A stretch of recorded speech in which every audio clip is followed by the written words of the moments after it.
Relaciona ao evento do Internacional Marathon Rio Rua Ronolorei Sinrua, Comando PNTL, se takadala no para movimento transporte totalmente e a lorong walu fulang outubro tinan Rio Rua Ronolorei Sinrua. Timor-Leste se sai umanain ba atividade dile International Marathon, nebe se realiza iha sábado, lorong walu fulang outubro tina Rio Rua Ronolorei Sinrua.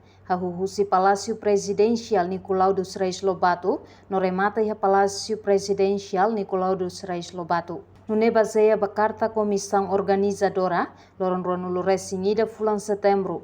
Comando Geral Polícia Nacional Timor-Leste Lihusi porta-voz Superintendente Chefe Armando Monteiro, terça-feira semana ne informa. Bacidadão Roto nebeho transporte husi município, no iha capital dele, atu colabora com a autoridade de segurança nebe coloca ona iha estrada público, facilita viagem rodiak atu evita engrafamento.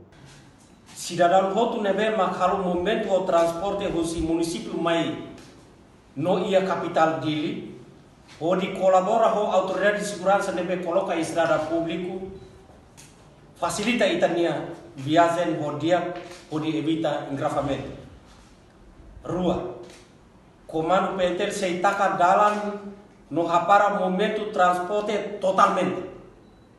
Ruten bemak atleta sira se liu, husi estrada público de Ração, husi Aitara Clara, cruzamento Losa Makikit Fatuada, continua to rotunda Presidente Nicolau Lobato, fila no tumba Pantai Kelapa, Marcori, Palapaso, cruzamento Mandarim, Farol, Colmera, Largo Lesider, Ponte BZ Habibi, Bidal Santana, to e Area Branca Metiau.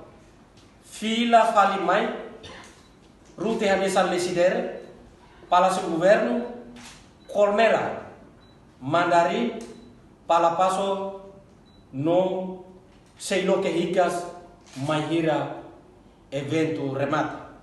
Atividade dile International Marathon tinangne participa husi atleta internasional 950 husi nação Kenya, Angola, Coreia do Sul, Malásia no Indonésia. Além de nemos participa husi atleta nacional, comunidade, estudante, funcionário público, militar, polícia, membro governo, membro parlamento, embaixada Sira no administrador Naintolu husi NTT Indonésia. O diharame dile International Marathon, o objetivo atu promove paz, estabilidade, potencial turística Timor-Leste niang. Reportagem Araza Vera Televisão Timor Post.